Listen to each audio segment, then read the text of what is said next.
here with my friend Duane Lundy. We've been sitting here for a minute, so it's like already comfortable and whatever. Yeah. It's just strange to start a podcast in the middle of a conversation. Yeah. But yeah, this is my friend Duane. He recorded Abby Hamilton, which is the artist I play for, a couple years ago, and we've got more stuff that'll eventually come out. Who knows when that is? Yeah. Some other acts, just so I don't forget. Well, how can you forget? He has recorded a song that is on a Ringo Starr album. Holy crap. Mm-hmm. A Beatle. Yeah. Yeah. I'll just let that go. You've worked with Bela Fleck, Michael McDonald, Yep. Jim James, Ben Solis, Sunday Valley. Your own compositions have been on TV shows like Sons of Anarchy. You're Grammy nominated. Yeah. Who knew? Holy crap, man. Yeah. This is within the last 2 Couple years. years. Yeah. Yeah. That's amazing. Yeah. So, Thank you.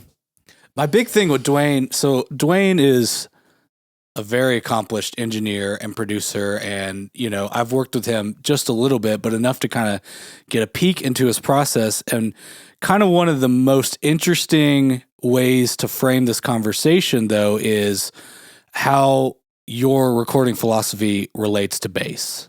Mm-hmm. And so, like, what the heck do you do with it? I know it just there's so many ways it can go where people are like, oh, you should have this tone, or you should do this thing, or you should show up this way, or whatever. Like, what is when a bass player shows up? Obviously, most of the time, it seems like you're doing a more organic singer-songwriter, legit, great recording, and the bass is a support instrument to that. It's not the lead instrument. Mm-hmm. But, like, what do you hope somebody shows up with?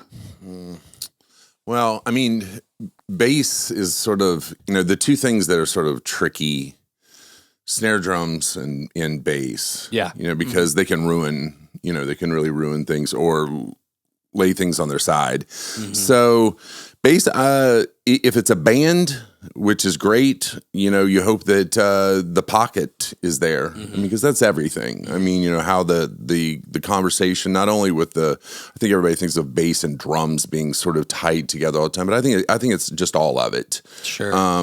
So, and, an open mind, not to be too broad or philosophical about it, but, my job as a producer is to bring in a fresh ear and listen to it in a way that hasn't been listened to probably before, other than maybe a girlfriend or a boyfriend or a family member who's just stopped in on rehearsal.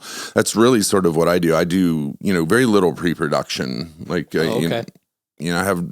I want to catch a vibe of what's going on. Uh-huh. I'm a real sort of song forward person, right. So make sure that the songs are there.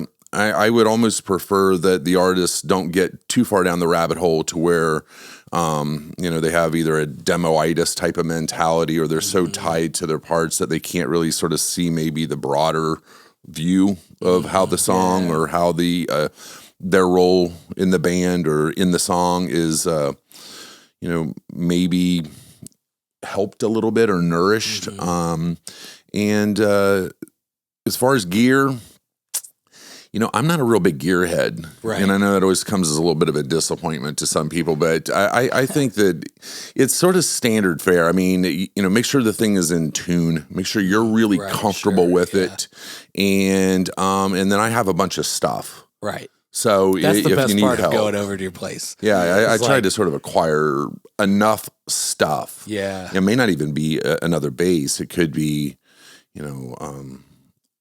a pedal or a pick, it could be the little things, or where people are literally sitting in the room, or where they're monitoring themselves.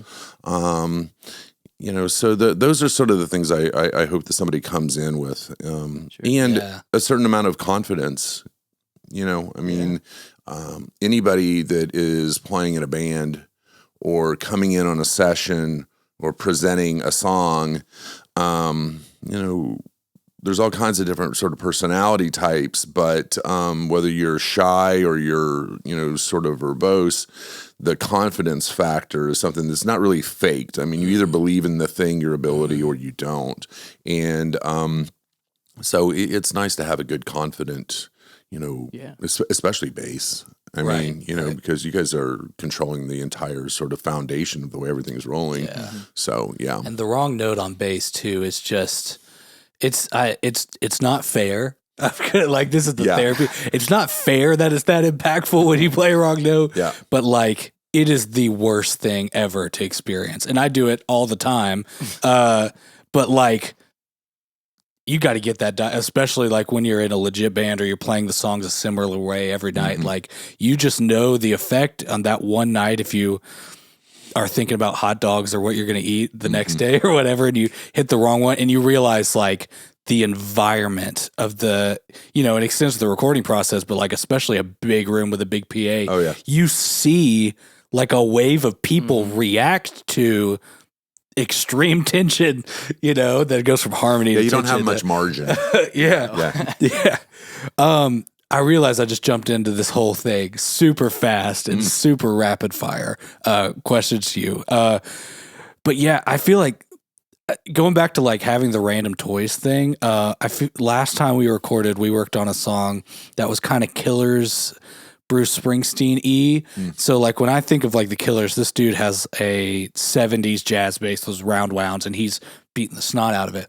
So I was kind of doing that. I was playing electric bass with a pick, and it wasn't really working for the sound. Then you gave me a felt pick, which I had never used in my life. The Silent Killers. Which is like, I don't know, one of those random little tricks that like I had this felt pick and it's super thick, so it was weird to play, but it gave me the vibe.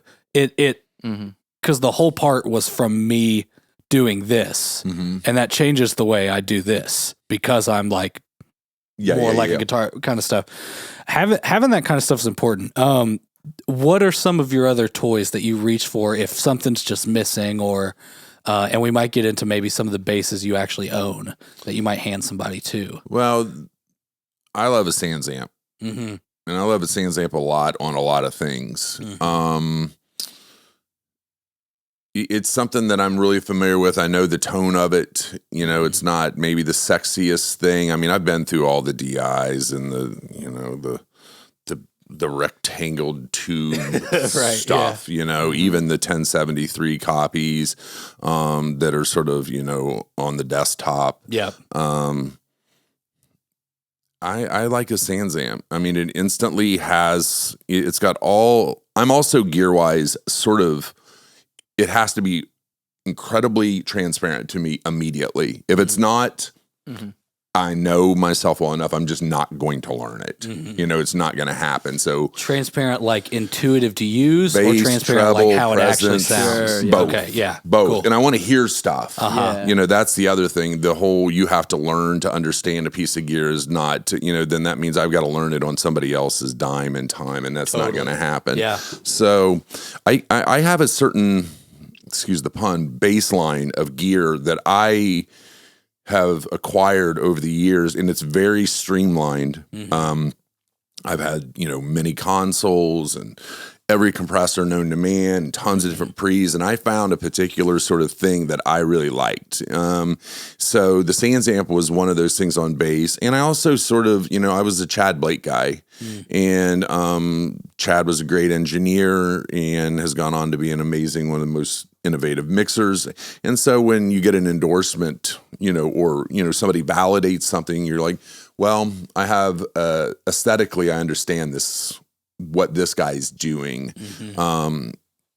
It's sort of like finding a sonic brother or sister out there. Yeah. So that's the reason I got it. And then I got 3 of them, and then I started using them on a lot of different things. But the bass is the one that is on, I'd say 95% of everything that I will do. Yeah. And it's also, I know where I want to start, but it's very maneuverable. So that differs from player to player. Yep. And then I'll run that out into, generally another DI, or maybe, I'll run 3 different things, have an amp going. As far as like toys, I would say I like small amps on bass. Right. Yeah. Cool. I'm not much on, I've done, the SVT, Schmega rigs, the Edens, and all that stuff. And I to me, air in bass and the way the kick drum works and the way that I use different mics. For me, it even goes into like I'm a big ribbon mic guy. Right. So on drums, you're going to get a more saturated stuff. You got the yeah. Coles and the Fat Heads and the 44s and all that stuff. So bass for me is it should move and it should glue things together and it should have a specific tone. So that small amp, sans amp, and then running a DI out that'll save me from any problems that occur later on. So you're recording parallel dry just in case. Yeah, most of the time I am. Yeah. And those type of things are about as deep as I'll go into the gear side of things as far as any peculiarities. I like some fuzz. I like so big muff or an old Fox pedal or cool. But I also mix pretty much everything I record, or at least 95% of it, and I mix for other people. So there's a whole sequence. Like I'm thinking out in terms of what's going to happen in the mix. So how much of the stuff am I going to, tape or to the drive with that I'm committing to versus allowing me some flexibility later on is... all that plays into it. And I'm pretty aggressive mixing with bass. I mean, I'm doing a lot to it after the fact. So a lot of that all, I worked backwards a lot. What's the song going to sound like when it's done? Right. And then as opposed to, I see a lot of people go down, very deep rabbit holes with their gear and their playing. And it gets so micro-y that the broad scope of how it's going to be, affecting the song and the album and the artist, you got to stay focused on that type of thing. And it's to be a bass player is to be a relatively selfless person. Right. Yeah. Right. Yeah. I think that not to pivot too much to our own situation, but that was kind of what we felt like we wanted to get into this. Even if this whole channel interview thing goes nowhere, it's like it feels like a lot of other bass channels are serving the one kind of person that's like really slappy, really bright, really whatever, really flashy, because that's what Instagram wants you to do. That's what TikTok wants you to do, and we kind of wanted to be the anti that. Of the like, where people have conversations about like, hey, this piece of gear is pretty good. You could try it if you're a normal bass player. Like, sure. You don't have to be Victor. Victor Wooten's going to like this other thing. That probably means I'm not going to like it, and it's not going to fit me for what I'm hired to do, right? Or what I even enjoy doing. Yeah.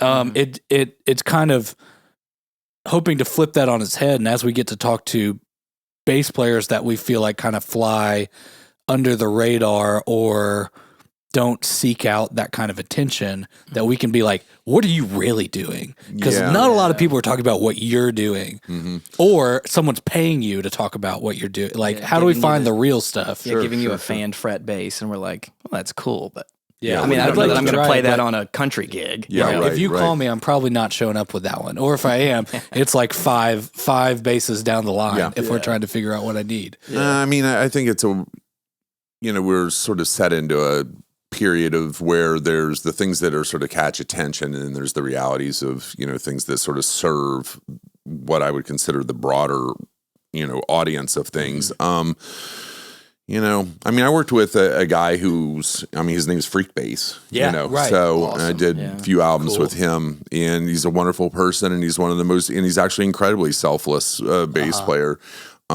His style was predominantly from, he came out of the sort of the Bootsy Collins vernacular, Larry Graham, I guess to a degree, Flea, but all those people, they had a style, I guess, that was sort of flashy, but I never really saw it as that too much. And when Freak and I would work together, we probably spent less time on the bass than anything else. It was the way he also wrote songs on it, which was a whole different way. Right. For me, it was very natural. I come up out of the classic rock, in particular Zeppelin, Hendrix, things that were very riff based. Sure. So writing on bass, Yeah. it was, sort of the same thing. Yeah. So, it always went back to, the song.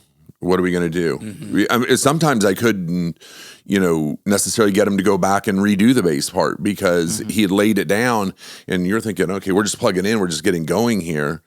And you would just do a pretty general sort of coverage. And he was not, he wasn't all that interested in making sure that it was the quintessential bass player magazine type of talk point. Which is great. Yeah. So cool. Yeah. Yeah. That's refreshing. Yeah. And he is freakishly good at a monster. bass. Yeah, he is a monster. He's got the chops to do it if he wanted it. Yeah, and he likes music. Like that's, I mean, it sounds dumb to say that, but he was very genuinely interested in many different types of music and being able to sort of sonically stretch out above, what I think was expected of him. cool. Yeah. At least during the time period I was with him, awesome. because I wasn't the guy to necessarily come to. I wasn't, the bass player guy, that wasn't the thing, But and now there are you people are. like that. Yeah. And now I am. Yes. Yes. Officially, I've made it. Yeah.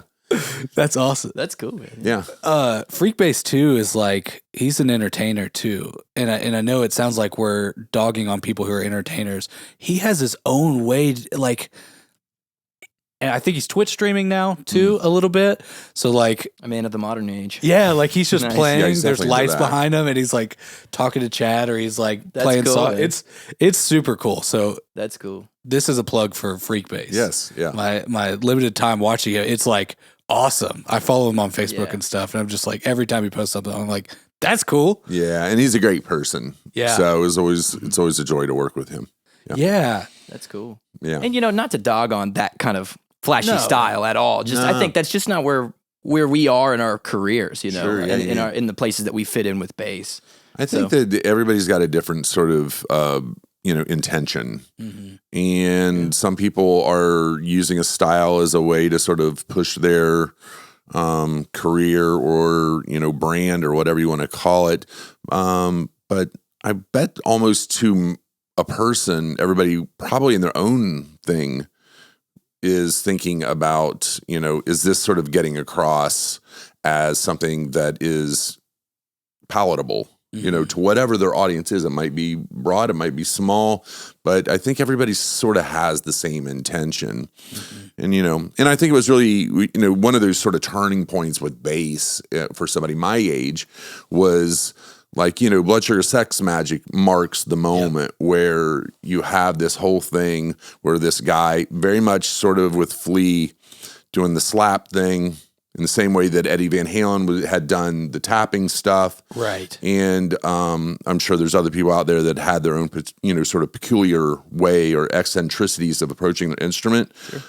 But those guys sold a lot of albums, and they and you can hum to them and stuff. And there came a point to where he switched from that to integrating a more traditional style of bass playing, and proved that he was just as good at that, if not better, than he was the other thing. Yeah. So a musician is a musician is a musician. Yeah. There is a good difference too in the context of a band and like knowing you're like, if I'm being hired as a bass player, I can't necessarily show up with that energy unless you get in the session and they're like, do the Flea thing, do the thing. I want you to go crazy and that's different. But also something like Red Hot Chili Peppers, where it's like the band has an understanding that this person is going to take this sonic space and this person's going to take this sonic space, and it's like it's a recipe that is fantastic. And so that's not at all a dig at someone like Flea, because it's like so cool. It's such a part of the recipe that it's like, that is great. Yeah. And also like, I can't do that. And it works within the framework of what they felt like was going to be, a song. Right. I mean, I keep beating that, sort of keep beating that drum, but that's really what it is. Anybody that's doing spotlighting a particular technique And, like I'm a Van Halen guy. I grew up on that stuff, and he did that, but he knew how to do it and how long to do it. Yeah. 'Cause the songs. Yeah, and because right on the backside of one of those instrumental things where he was, that was always the thing for a guitar player was you got to get to the next album because he's going to show you something that hasn't been done before. Right after that thing would be sort of the biggest hit on the album. So, and I would say the same thing about like Mother's Milk period. Stuff with Flea was, they had like 3 big hits off that album. The fact that he left that style was probably as much an influence of switching producers, and also probably getting bored with it a little bit. And his relationship with, probably Frusciante was one where he realized that he was in sort of a different plane as to what the music of the band was headed towards. It was a little more spiritual, not so athletic. So, but there are people out there that are technique driven like that and have great careers doing that. It's not something that I sort of peek into very often, but It's cool to see the way that after that record, it still manifests itself in like certain ways on like One Hot Minute. It still comes up. Like he still pulls that trick out, but then he'll pull right back. They refine it. He'll pull right back into it. So it's pretty cool. Yeah, I think that it probably was one of those deals too, to where sometimes you get in and you feel like that when you're in a 3-piece band with a singer, you got to cover a lot of territory, and you sort of grab your, from your bag of tricks or your skills and use accordingly. Yeah. Cool. Yeah. Could you tell me? So I watched some interviews. I did some research before this. Obviously, I also know you, but there's kind of a period of time where you're also sometimes working out west or in Nashville or in different studios. Could you tell me about some of the fun or the interesting stories you've experienced with bass players, or what was that period like? Because I know that with the Lexington Recording Company, you kind of decided, I'm coming back here and making this kind of a destination of where you would want to come to have this recording experience almost. What was it like when you're actually traveling to other studios more often, and like maybe who you're bumping into?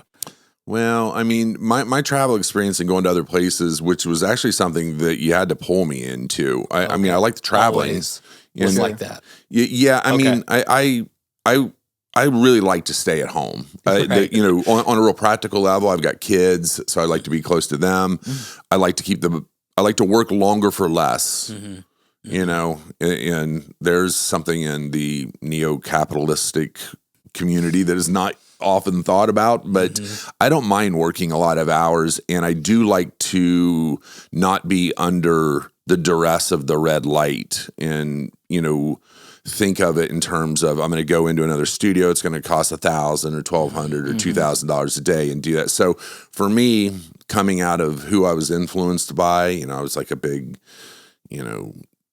Stones and Zeppelin, Dan Lanois, these people that were sort of creating studios, temporary places. Yeah. So all that worked really well for me. Having said that, in going to Nashville or New York or London or LA, some of these places I've been lucky enough to record at, it's always nice to learn. I always have an engineer in those situations, and I engineer all my own stuff when I'm in my own studios.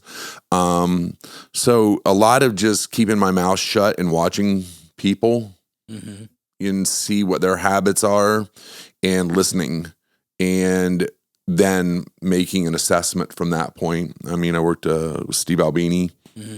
Sick. Sort of one of the best sort of tone to tape guys that there is, maybe one of the last right now. Yeah. And the thing you got out of working with some of those dudes, I worked with some older English engineers. They were always very focused on making sure that you had to do as little work on the back side of it as possible. So there was a lot of committing to tone. There was a lot of, making sure that what you were hearing was something that you really liked, that you didn't brush it off and thought you could, fix it up later, which is, if I have a gripe as to where we're at in the current moment, as thrilled as I am that everybody has access to gear. There's not a lot of access to real day-to-day education of it as to, what am I really doing and what is the decision I'm doing now? What does it really mean? Manipulating sound is one thing, but fixing it is something else. And so those travels always, and they were very broad. I would work with, I remember being in New York, working in the Village. The guy's name was Matt Verderay, and he was John Spencer from John Spencer Blues Explosion's partner in a couple of bands in the studio. It's very 50s garage rock influence. I was working with a band called The Bosch. Working with him was, a small, I remember it being a small amp through, like an Ampex Pre. Everything was old, and he was very committed towards a particular sound and time period, and he was great at capturing that. It wasn't, get a general thing and then go into the box and fix it up later. Then there was other guys, Nashville. I mean, Nashville is about coverage. The job of the engineers down there, and they're great, is as little personality as possible on the track. The personality is going to come from the player, and that's great. But they're a sort of, I don't want to mess this up. I want to stay out of the way. I want to get it. I want to commit to what the mixer and what the producer is expecting on the backside, which is killer. It sometimes leaves you with maybe wishing that you had committed a little bit more to a particular type of character or personality of things, but they're great at that. In LA was somewhat more eccentric in nature with the people that I worked with, and it had very much the vibe of what I was doing in that particular thing. There was some score work. And so it was committing to a particular type of sound that worked for the actual piece of music. So it could be varied from track to track. So, through those travels, I always found that the less I sort of steered and micromanaged things like drum miking and bass routing and that, the more I would learn. And sometimes you would, no, I want to do it this way. I want to go back to the thing that I'm familiar with because it's going to work for this because that's the way. Kind of correcting the engineer for the vibe you want. Guiding them. To, guiding them is better. Yeah. It's not wrong. It's just like, that's not different. The vibe. Yeah. And also making sure that, you create a relationship in those situations to where there's a hierarchy to how the studio situation should work, and everybody has a role and they have their 10,000 hours in, and you want to respect what they bring to the table because that's what makes each project unique. I think that as many, I've done a couple hundred, like 300 albums and more songs than I would even begin to know how to count. But when you do that, the one thing, gear, all of the technology that we have, the only thing that truly is unique is the person that's doing it in that moment. And that can be different. I could record you two today and do one thing, set you up with the same exact gear in a week, and it could be completely different. You could be in a different headspace. Even if it was the same song.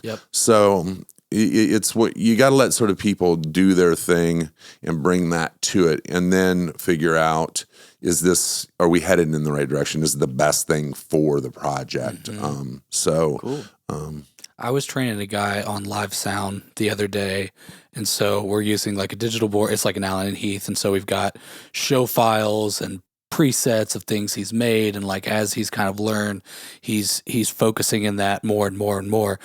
Anyway, we get there and he's like, why is it just not sounding like it did every other week? Why is it just not why is the room reacting different? Why is it's like, welcome to live sound, welcome to recording in general. You can get close, but some days it's just like, that is not it. I don't know if it's because it's storming right now. I don't know if I can't tell you what it is, but it's different and you need to do something different. And that's great. If anything, the one thing that If I have a piece of advice for anybody that's either working in the studio or working in live sound, whether, no matter what the instrumentation, full orchestra or just a solo, bass situation, keep your hands on the faders and stay focused on the person playing it. Don't only listen, listen, but also watch them and try to use all of the senses that you have to integrate yourself into the performance. And, that even goes towards the way I even set up my studios. Right. Like, I don't even really like control rooms. I very rarely use them. I have had them. But I like to be able to have a conversation. Sure. The more you sort of isolate and separate and, sequester people, I feel like then the communication starts to be less and less, or less genuine, or less off the cuff, less nuanced. So therefore their performance becomes a little more stilted. That could be just the way my brain works, which it probably is. But I also sort of feel like that there's, if either of you are playing and you're sitting across from me, which is what I love. I mean, that's my favorite moment, is when I'm right up with the player. I could go, or, gesturing because I'm getting into what you're doing. Like during the take. During the take. Nice. Yes, absolutely. Yeah, cool. And moving gear, constantly be doing something, or finding a meditative sort of state to it all.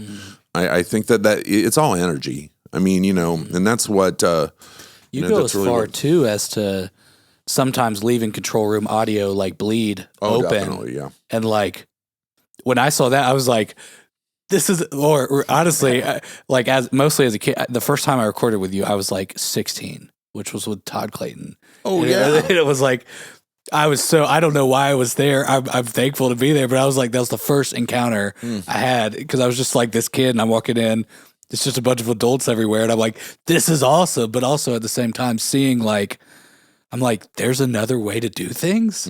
What? Like, I didn't know there's another way to do almost anything. But we were chatting about this with a buddy of mine the other day, and a lot of the great studios, Sunset Sound or Abbey Road or those places, there's just gobos, right? Or movable walls that sat off of the floor, 3-6 inches or whatever, and so there's always bleed. Yep. And that even went with bass, which is one thing I try to sort of minimize because, I don't want to take out unnecessary frequencies unless I have to. Right. But so that's just the way that I heard music, and taking it a step further, I grew up loving the Joshua Tree. I loved, the Zeppelin, Stones, Exile on Main Street, those type of albums. Yes, sure. And, those are, there's an amp there, and there's another amp there, and there's the bass over there, and there's the drummer. Yeah. Well, you're making decisions right then, and I also think that, for the recording geeks out there, the mic is pointed at me for a particular reason, because this is where the source of the information is. But over here, if somebody else is talking, it's just not going to directionally pick up. Yep. And as sort of elementary as that is, that you would be surprised in a session. Like if you were sitting here and you were singing and you and I were jamming and you're on the drums and I'm over here on the guitar, I bet you'd be surprised at how little of that information actually creeps in if you pick the right mic. That's what, right. Sure. If you pick the right direction. Because you know your tools really well. So you're saying, I know that this vocalist needs to go here because I know the drummer is here. Yes. And I know the mic I have in between them. Yeah. Or the goba, or like what's reacting where. And the right size. And that's where, now stepping back, that's where gear really matters. Is, what size amp are you going to use? Where's it going to be pointed? How's it going to be turned up or down? Or what's the... to me, it's never about... And it took a long time to figure this out. It's not about how it sounds unto itself. So you can sit there and you can geek out on a snare drum, or they did. I mean, that and a boat full of substances led towards people taking 3 days to decide on a snare drum. Right. Well, that's just dumb. Right. I mean, that is a waste of money and time. And, find a good snare drum, hit it. Yes, that's good. Now open the mics up. Now let everybody play and start to think about how is this information going to hold up in tomorrow when I'm mixing it, or 10 years when I'm mixing it. And how about the mics that the singer, you're here and the drums are over here, and you're playing. I'm gonna need you to tone it down. There's this sort of concept that everybody plays at full board to get tone to tape exactly like it should be, and then that's the way it should be done. And that's definitely not the way that it should be done. I mean, I think that and bleed goes into that. So it's like scoot over a little bit. Okay, no, yes, that's right. And that goes back to some of the greats, Tom Dowd, or the guys that recorded for Columbia with Miles Davis and Coltrane, Spector, Glenn and Andy Johns, Eddie Kramer. That track number being low meant that there was going to have to be a certain amount of summing that happened during the performance. And then those moments, combined with the way the studios were set up, I mean, Olympic in London was an open floor plan with a control room, but big open. There was no ISO boothing at the time. And so that's fascinating. Great. It's really in the 80s when they start to disassemble some of those rooms and ISO everybody off so you could control everything, which in my brain is almost even like a money move to make it more producer-centric. Right. Decisions come later. We'll figure it out. Right. We'll figure it out. And that's been the nice thing to see about, indie and roots music and stuff like that come along as the industry's financially gone down as far as, billions turning into millions or whatever it is, or at least for some people. And it kind of forces... They were already headed in that direction a little bit, but it forces you to drop everything that's now unnecessary in the recording process. So now it's, we found a good snare, but we might not let that snare or that drummer or that even be in the real recording at the end of it. We might not use the real drummer's vibe at all. We're going to put a drum machine there, or we're going to put a whatever, or we're going to replace the bass with a synthesizer, or we're going to play, and all those things can always be used in a tasteful, amazing way. It's creativity. But it can also be used as like cookie cutter, just, Yeah, I think that there's a certain, there's certain pacifiers and security blankets that people are really married to. And it's just not what I do. It's not how I hear it. I'll use a click. I'll use, whatever mechanism that is sort of supposed to guide the creativity in a particular direction, but I'm going to tune the vocals because I'm scared that somebody will figure out that they weren't tuned. I mean, I've had those questions from, labels and management and A&R people will be like, did you tune those vocals? And quite frankly, it's none of their business what I did. Does it sound good? Yeah. Does it sound good? Do you like it or not? Because if you have to explain up the food chain that something was done to cover you, then you probably shouldn't be in this business. I mean, I don't know if you've ever listened to, some of the bands that we all grew up on. There's some great, awesome pitching moments and some stuff that's out of tune. Yeah. I know Zeppa-Files. I mean, we talk about the mistakes on the stuff as much as we actually talk about the good stuff. Yeah. So that's all of that stuff is very a matter of, once again, it sort of goes back to, it sounds like sort of like a weird pat on the back, but you either are confident in your ears, in your skill, or you can just babysit the project through until somebody else has to finish it for you. So.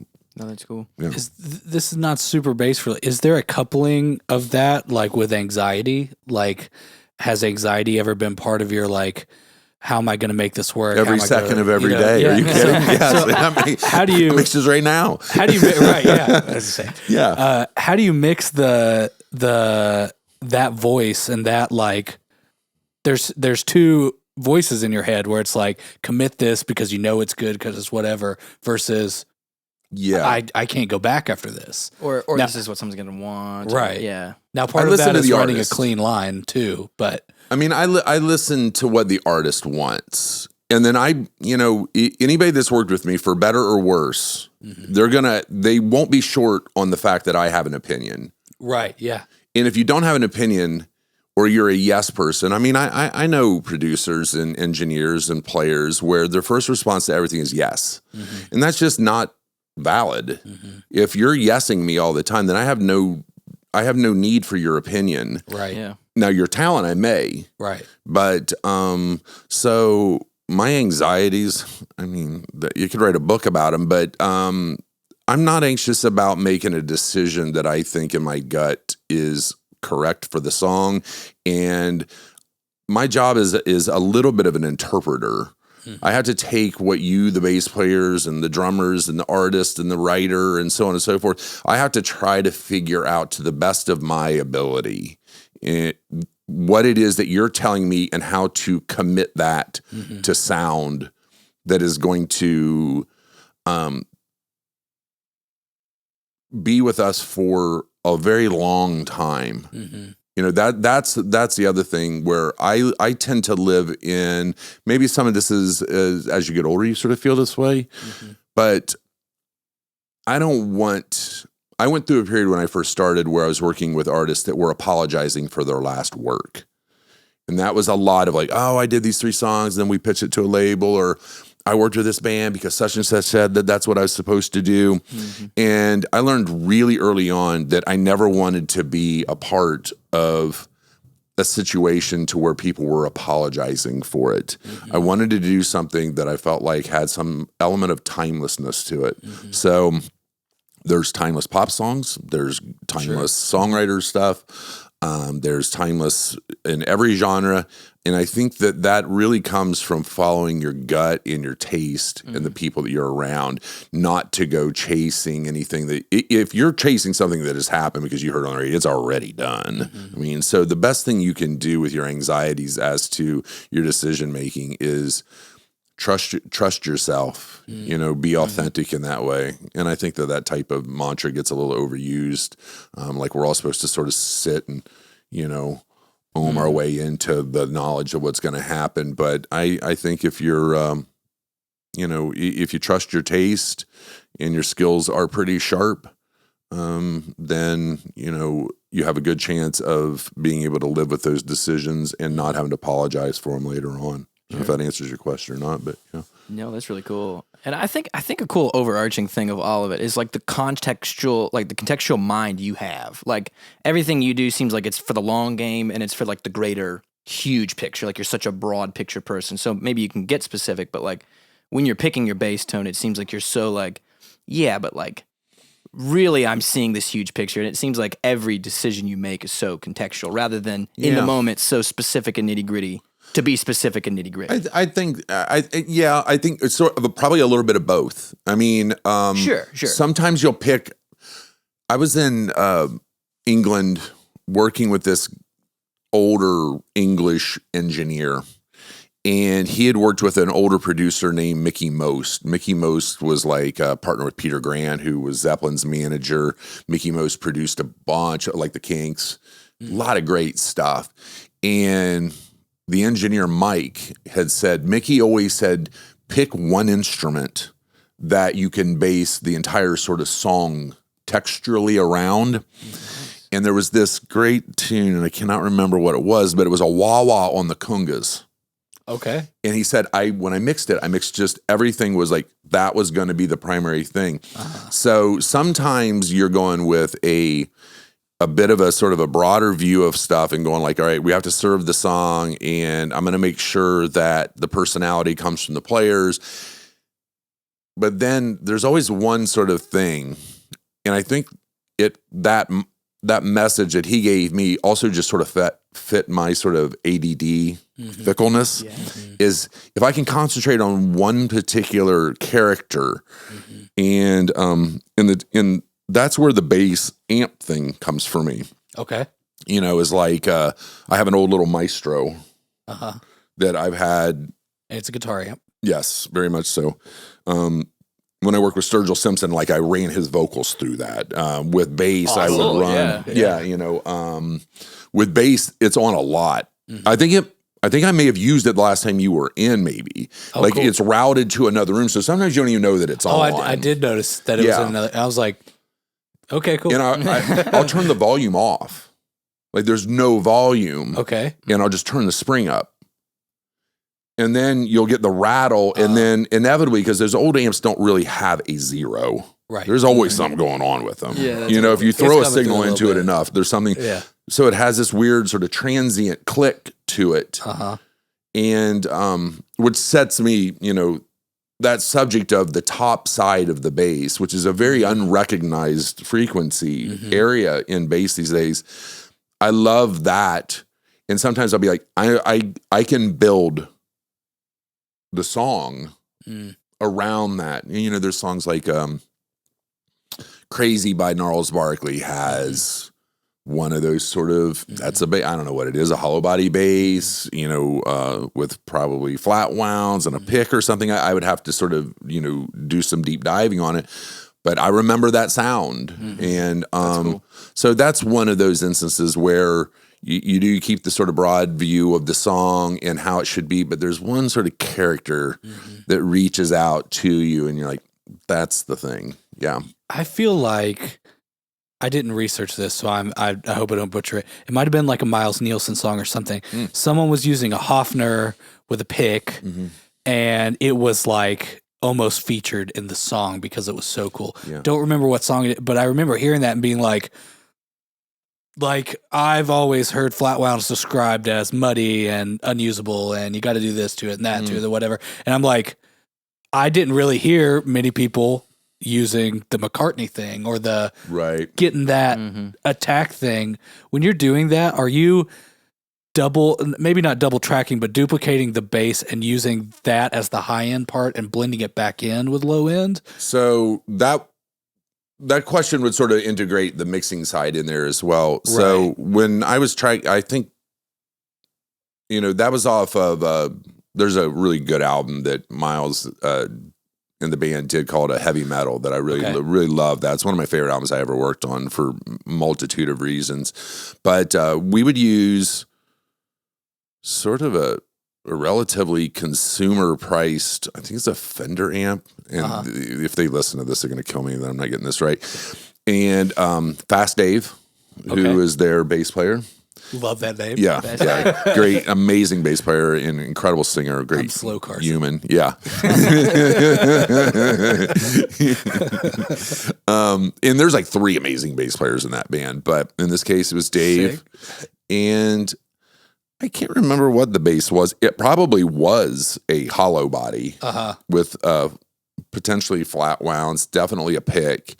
And that would be amp for top, definitely Sans amp going through probably a Ventec with a distressor or a 610, which is sort of my go-to, probably the 610. And so I had good low-high coverage. Yeah. And then when I mix, I don't know if you want to get into all that, but the mixing side of stuff is sort of, So my mixes are always 2 signals in, 90% of the time 2 signals in. And then by the time I'm done with the mix, it'll be 3 or 4 channels. So I like a pure one, predominantly the Sans amp or the DI. There's a little bit of grit on the Sans amp already. Because you actually like it to sound not like crazy. It's not like all the way tilted on drive, but it's usually it's generally about 12 o'clock. Yeah. And then I'll dupe that signal. And that'll be my low. So I'll have the regular pure signal, and then I'll have a low, and then I'll have a mid, and that'll be the amp. And maybe then I'll have a 4th channel that'll be another duplication of the DI track, the Sans amp track, and I'll distort that one.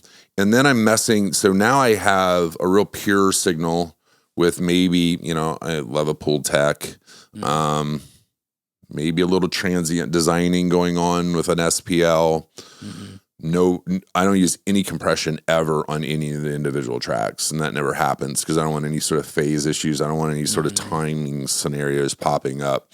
The amp track, I'll generally cut out anything from 100 down, and then go find the magic sort of frequency. And then my grit track, I will, decapitate and just do whatever. I mean, it's sort of fun. I might just goof on it. Yeah. That's cool. Yeah. Run it through a phase or whatever, just to get, that's my character gal. And then the low one is got a subharmonic piece of gear on it. Cool. And then I cut everything from 100 up. On that. And then to mix to taste. Sometimes one of them won't make it. And then that sends off to a bus. And then you compress that bus. And then I'm compressing the bus and EQing that. And I'm not a big compression guy on bass. Yeah. I mean, maybe that, my buddy Tom was saying, I was going, I was saying how little compression I use. And then he pointed out that, I've got 8 610s or whatever, and they all have compression on them. So I guess I do use them a little bit. Yeah. But if the needle's moving, I'm a curious sort. I'm like, that doesn't seem right to me. So I'm sort of feeling it out, knock the transients down a little bit. It comes from the player. Bad players have too much dynamic range. Does that make sense? You're just looking at it bouncing all the time, and I'm like, they don't have control over it. And if that's the case, then I'm working harder. Yeah. That's funny you said that, because I kicked compression off my board the other day. I was going to say, we're both moving in this direction. It's kind of funny. And we were having that conversation too, where I was like, he makes fun. There's this piece of gear I have called the Noble preamp, and it's very cool to have right now. Very cool. And it's expensive, and there's whatever. It's a completely clean tube DI and has 2 bands of EQ on it, which really. What are the 2 bands? Cut. No, it's only add. It's only add. Yeah, that's funny. To me, it Made in feels America? like it's yeah. It feels artificially dark, so that you can then bring stuff up. It sounds like it shouldn't work, and I would always think it wouldn't work, and it's awesome. Sean Hurley uses one. Jimbo Hart uses one. Like, I see him once a week on the road in the country circuit. Well, you guys are like that too. Yes, yeah. Bass players. There's like Reds. It's like the answer to the Ready or the Red. Yeah, Ready, right? Yeah. Because the form factor is massive, but they sound very similar. Very, very, very similar. To me, if someone's going to disagree with that, they sound pretty similar. It's just a clean DI, and it has a little bit of a color to it. But the Noble, they just made it in a way that can sit on your pedal board, because it's still Class A. Yeah. And it has, and then it can power your other pedals out the side of it. It's a great idea. Yeah, that is. But great. it's just like It's cool. a great DI. That's all it is. It sounds a lot like the Ready, and it's like this big instead of this big. All that to say, just the tubes that are inside that. Compress it. I'm trying to figure out.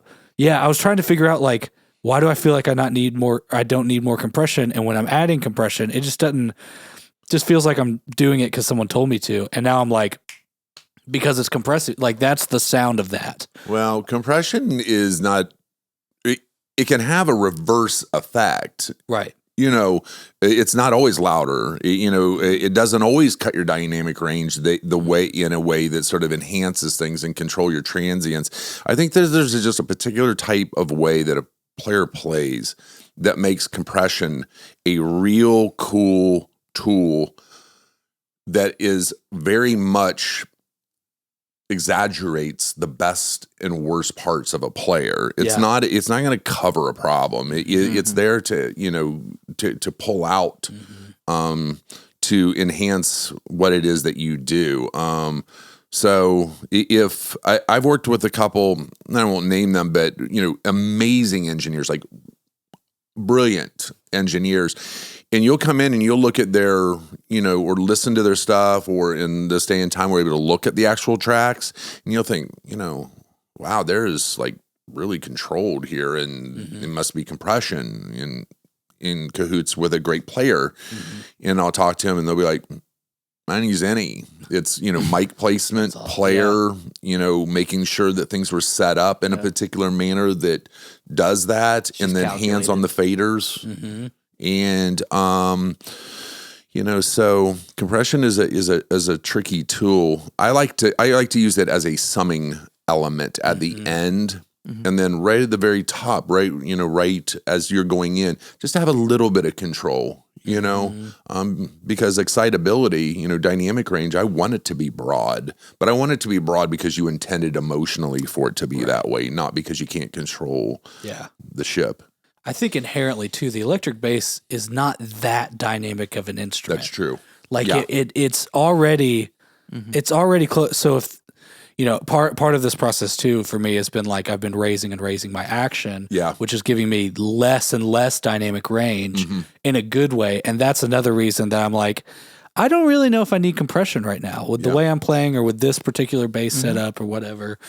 It's just working, and I know they're going to slam me later. It used to be where back in the day, like as recently as the mid 2000s, to where not every room had compression. And if it did, it was like some sort of cheap DBX 160 from 1997. That just said soft or hard knee, which I to this day don't really understand.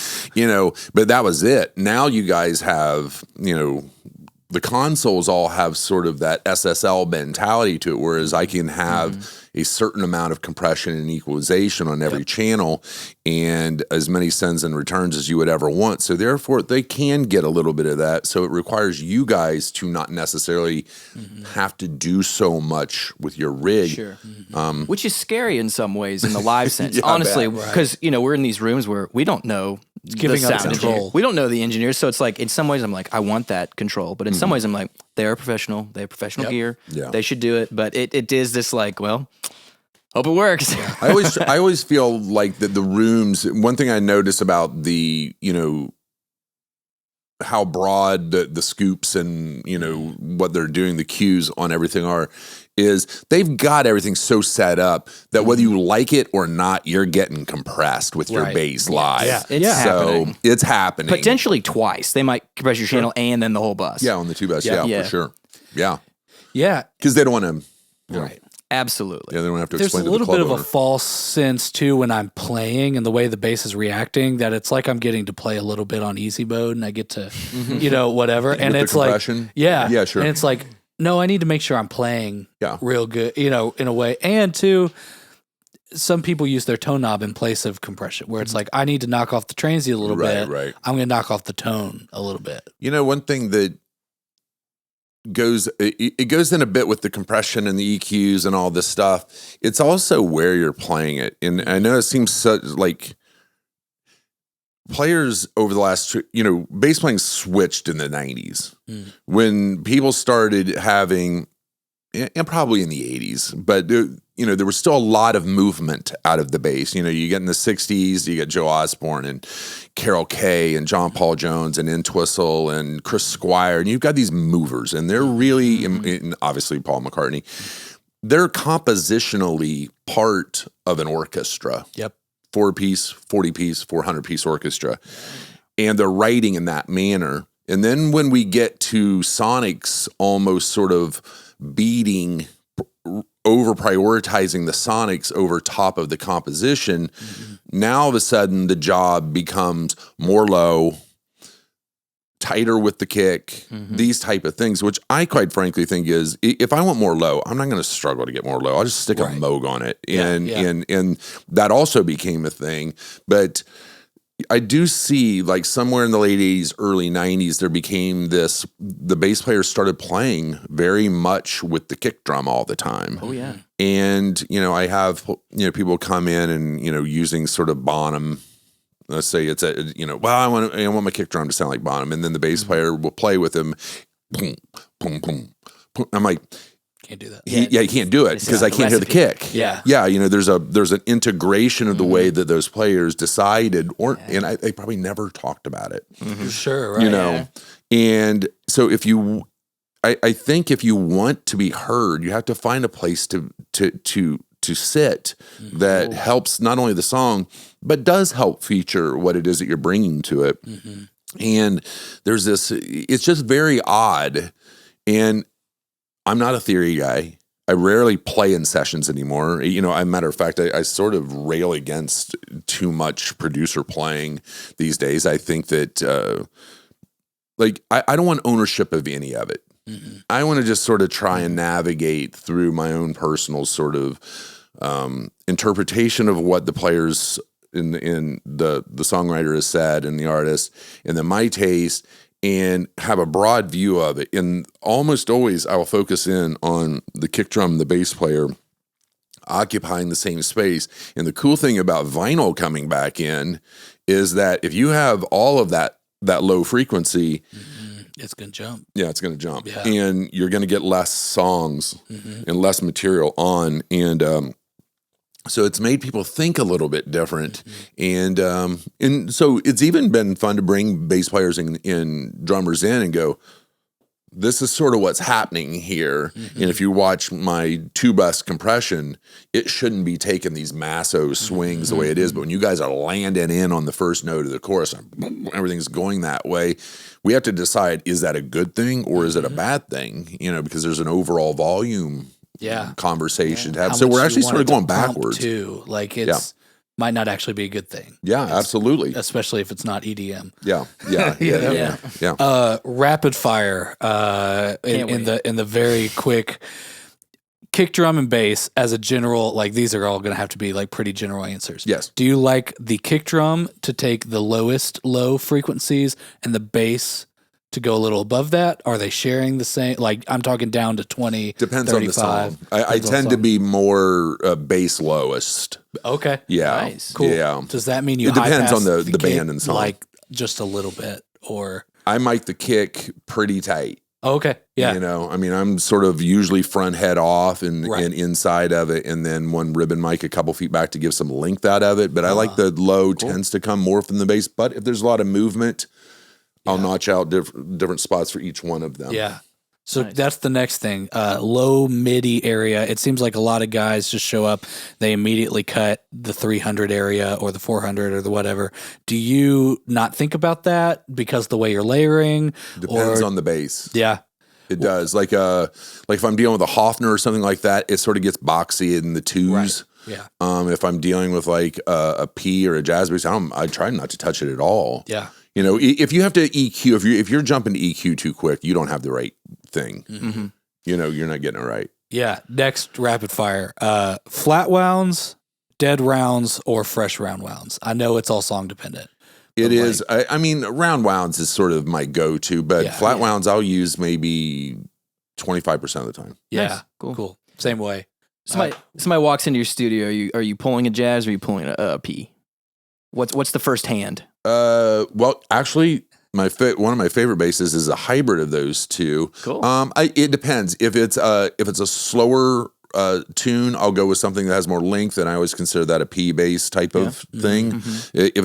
If it's a song with more movement, I'll go with the jazz. Cool. If it's a rock thing, always a P bass type of thing, or the old Yamahas or whatever. Those are great. Carson knows nothing about those. Yeah, those are great. I mean, they're just trees. Yeah. I mean, you have to really hold it up. That's cool. That's cool. Still my turn on rapid fire? Sure. Can't wait. All right, let's talk.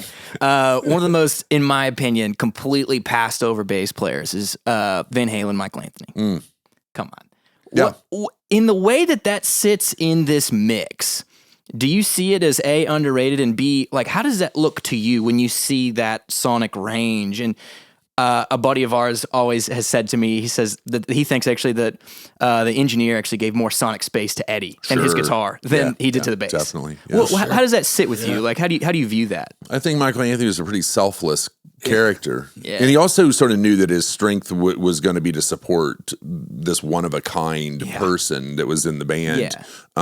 And he got his through his harmonies too. So, he wasn't shorted on the amount of focus that he was going to get. And it also varied from album to album. You get to, 2 is warmer than 1. I think it's mixed in a different room. Fair Warning, it gets chunkier. Fair Warning sounds great. Yeah. And that's got some more aggressive bass parts on it, some more movement. I think Ed plays some on that album too. And so or at least was sort of, Yeah, you know, I've because heard he was those quite the bass rumors. player. I've heard those rumors, Yeah, and you know, I love Michael Anthony though. how better to lock in than Yeah. to play your own bass part? Yeah, sure. You know what I mean? I mean, Michael Anthony. Every band has to have that guy. Oh yeah, and he was that guy for sure. Yeah. I mean, obviously the live trio is just perfect of instrumentation. But all right, let me hit one more band reference. You said you're a big Zeppelin guy. What's that Zeppelin song that you point to that you're like, if I could figure out how to recreate that in my daily, what's the song, the sonic bass sound? or No. just total? Overall, what's the sound of the? Maybe not. You could even go as broad as a record, but is there a song or a moment that you're like, if I could figure out the recipe for that sound, I'd be a rich and happy man. Well, I think that figuring out the recipe is not as hard as just getting all the ingredients. "Babe, I'm Gonna Leave You" is probably my favorite Zeppelin tune. I love "10 Years Gone." Yeah. It's good. People don't There's a cite- lot going on there. People don't cite one a whole lot, I feel like, as It's so quick. as reference, you know. Yeah, I mean, they were that's put cool. together in August, and by the end of September, the album's done. And it was. There's so much mystery in those tracks. As far as bass, though, "Ramble On" is the Unbelievable. Yeah, it's crazy. Unbelievable. Yeah, We always talk about how there's not a ton of reference on like really getting his tone. You see he's playing this jazz. You know he's playing the old he was a acoustic jazz guy a lot, right? Yeah, I think pretty much solely until the 90s when he found then all these it got- crazy yeah, octaves and stuff. right. But you really don't see a ton on his tone, which it might have just been acoustic amp, jazz bass cable. It could have been. That sort of was what it was, And it's all about the man who played it. That would have been Solid State. Yeah, maybe yeah, 86 yeah. too. It's just, just a freakish, talented crew. They were all serving each other really well too, and I think Page knew how to stay out of the way as a producer of micromanaging them. Was not. It didn't have to happen, and I don't think it did happen. And if it did, they just moved on to something else. So jump all Jones. That's cool. What do you say? Yeah. Sick. Well, man, I think that's all the time we got. Thank you so much. Absolutely. Thanks This is so much. cool, and Yes. it's weird, and I love that. Oh, It's yeah. just like a good conversation to have. That's kind of our next thing, is that like, along with talking to some bass players, we want to talk to producers and recording engineers that we really respect. That I it's appreciate like that.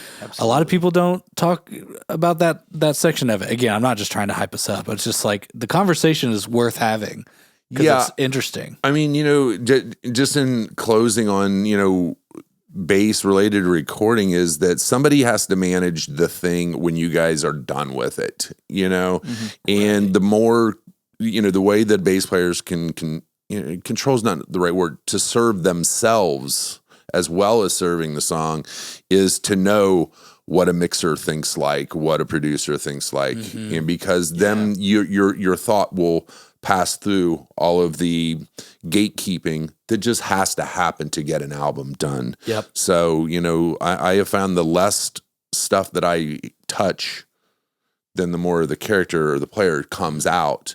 And if you come in prepared and with a smile and a good attitude, that'll serve you really well as any piece of gear will, because you remember that it's big. stuff, when you're working with people. That's So, big. yeah. Thank you for having me. Yeah, We appreciate you a lot. Awesome.